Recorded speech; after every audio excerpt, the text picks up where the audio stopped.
Harihi Om. Relationships. We all have relationships in our life, whether we like it or not. And we live in this world with our family, friends, relatives, neighbors, spouses. There are various kinds of relationships. And if we don't know how to be good at them, we have a miserable life. We have secluded life. We have a lonely life. Because no man is a success by themselves. Because when you get ill, you need help of your doctors. When your tap is broken, you need a plumber.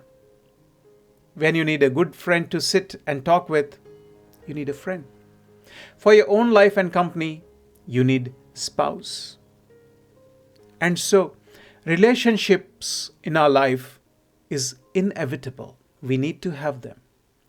But then, when we have them, we need to learn to maintain them. If we don't maintain it and live in our own small bubble, there is no fun in life. Life becomes boring, stressful, and people don't socialize with us. We cannot live to our potential.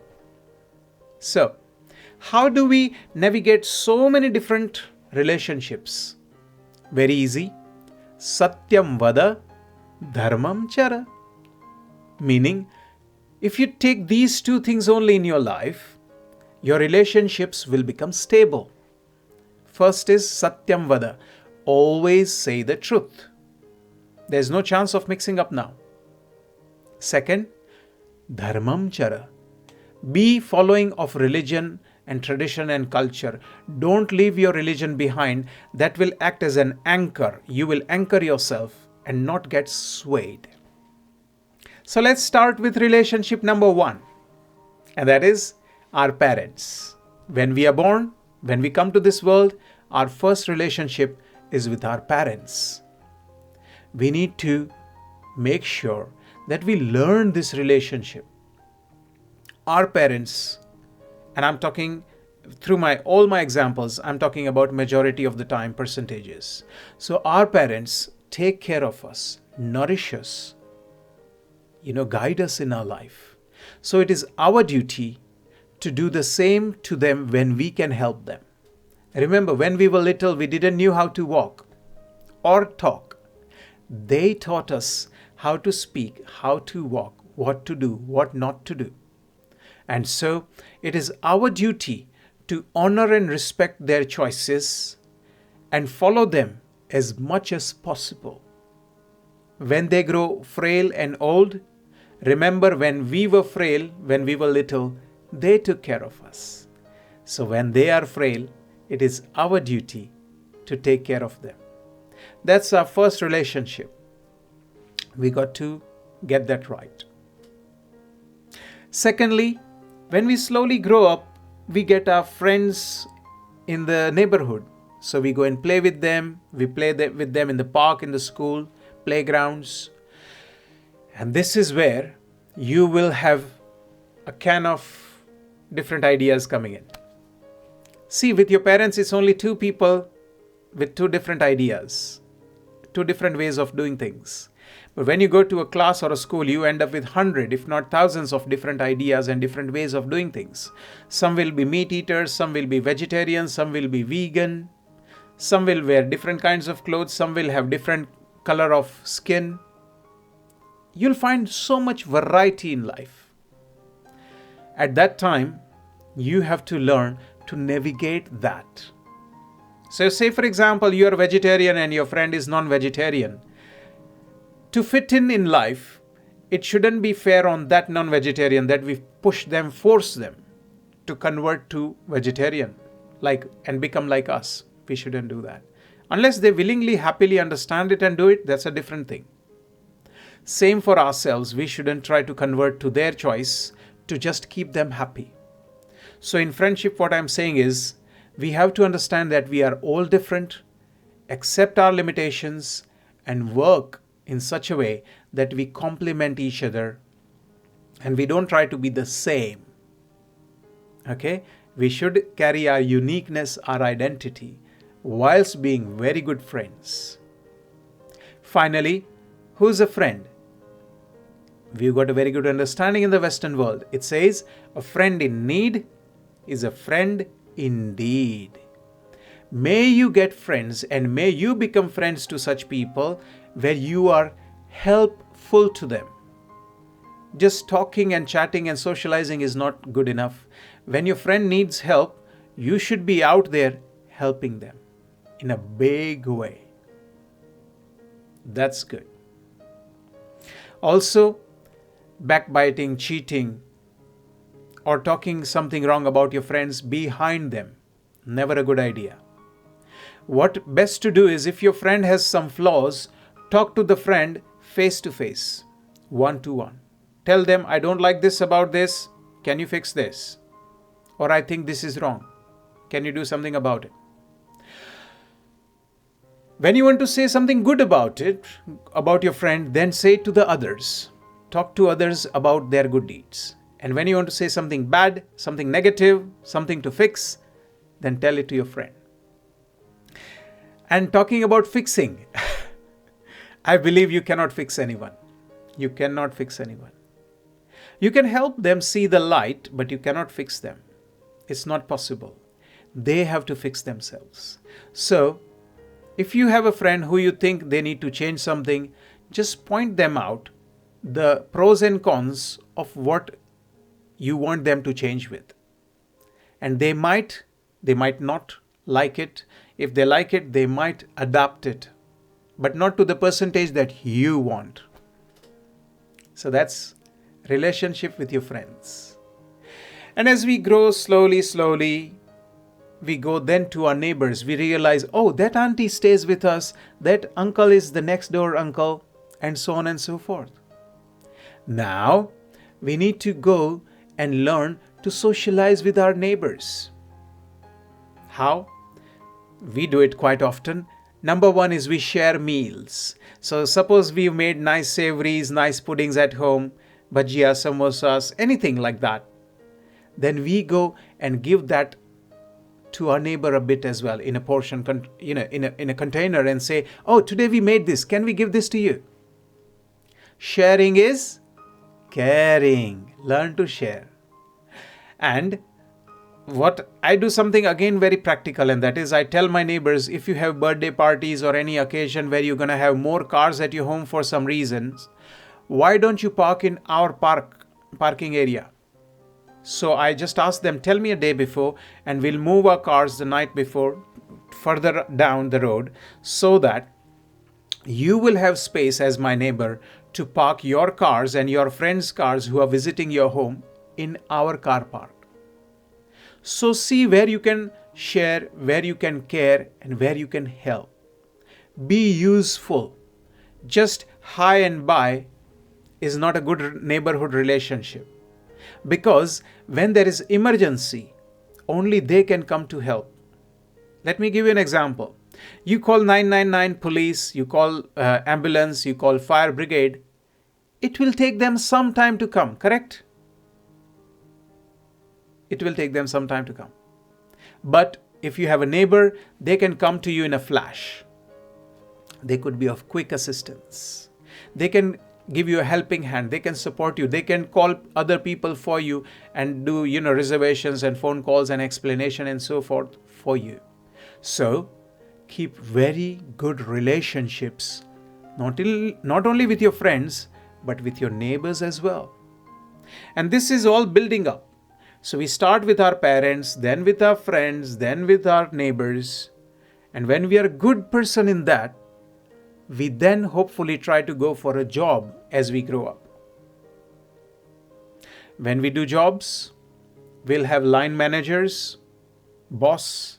We will also have colleagues to work with. Again, like everywhere, there is some politics going on. Little bit or more.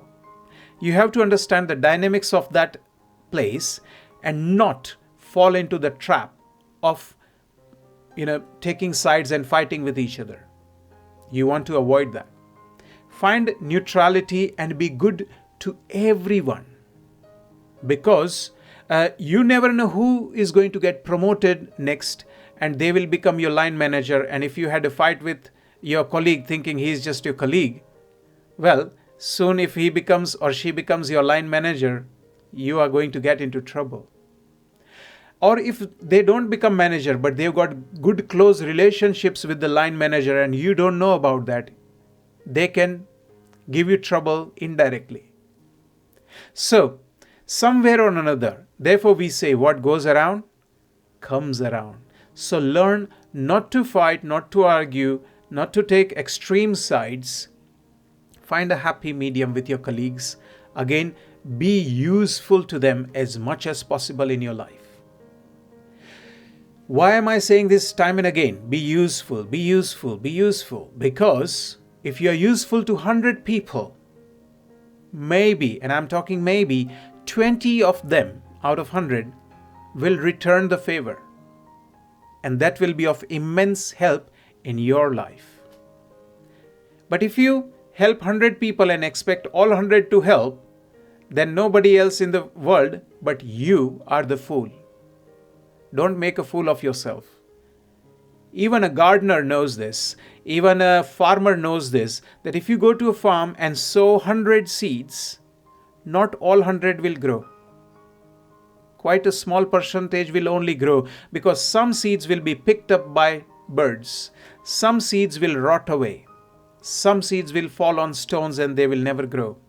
Very few seeds will grow, and even that will be eaten away by some, birds and other animals. So, success rate of 20%, I would say, is amazing. It's extraordinary. So if you help 100 people and 20 people help you in return, well done.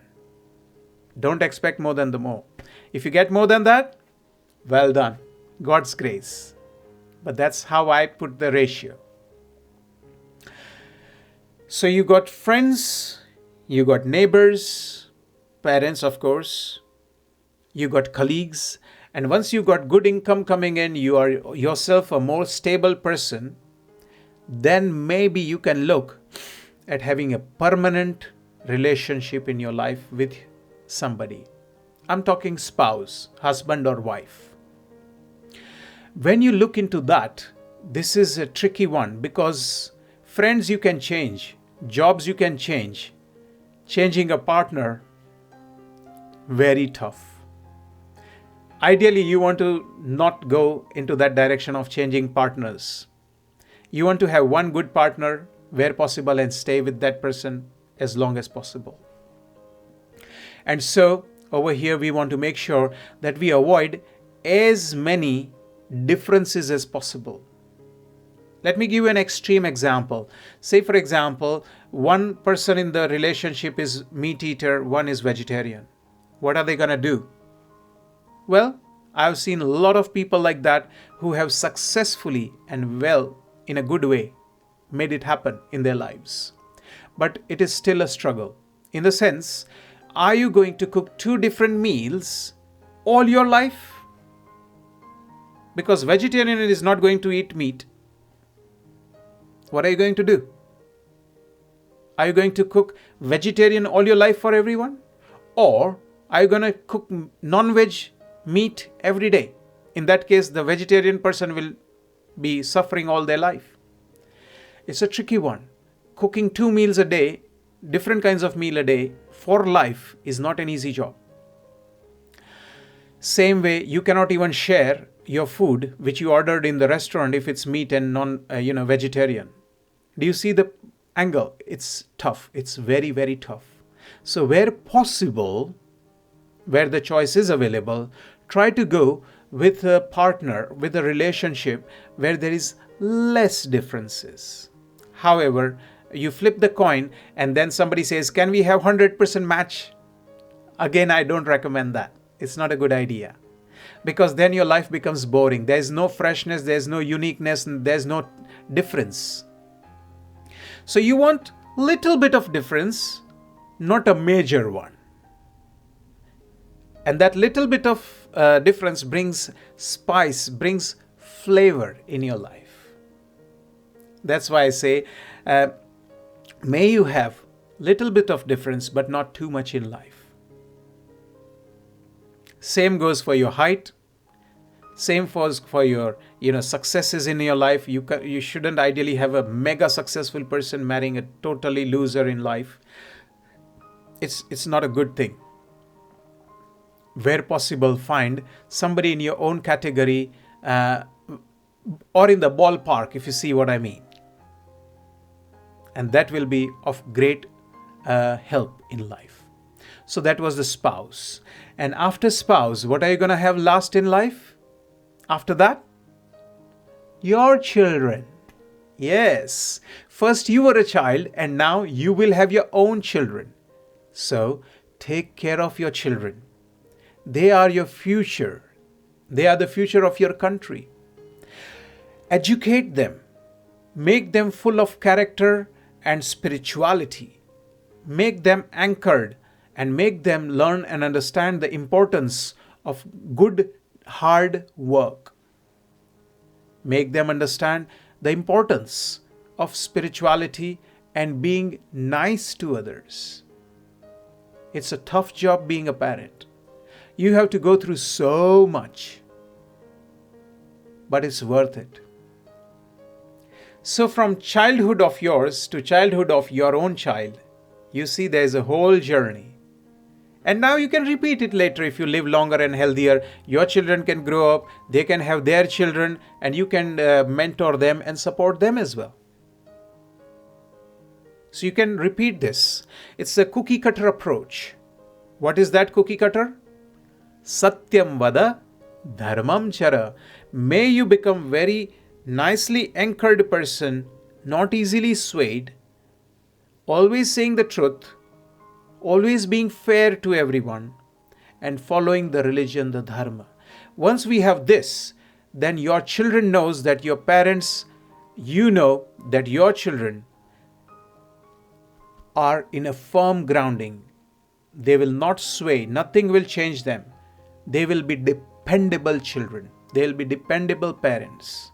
And that's what we want in our relationships.